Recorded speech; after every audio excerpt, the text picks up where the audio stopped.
32 এরকম একটা মনে হতে পারে না? অথবা 25 অথবা 6 যদি ছোট ভাই বোন হয় হতে পারে না? 6 হতেও তো পারে, আমি তো জানি না। যার নাম দেখেছো তার বয়সটা তার পাশে লিখতে পারবে না লিখতে? তুমি যেটা মনে করছো সেটাই লিখবে।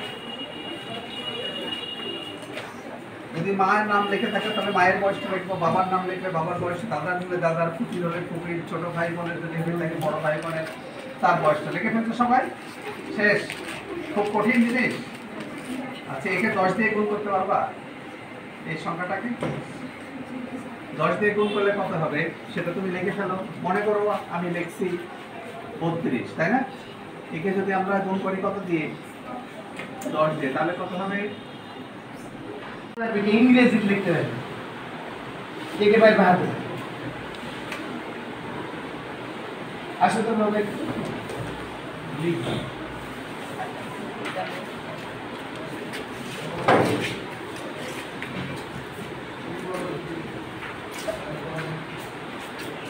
রাজশাহী সুন্দর করে লিখবো ইংরেজি, পরে দেখি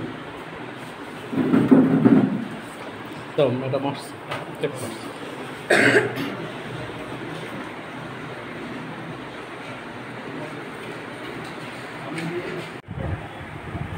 নিয়ম তো এটা নয়। যখন কোনো সংখ্যার সাথে শূন্য থাকে, আমি বলছি 40 গুণ 40, তাহলে দুটাতে দুটো শূন্য আছে না? 40 একটা আর 40 একটা, তাহলে 4 গুণ 4 কত হয়?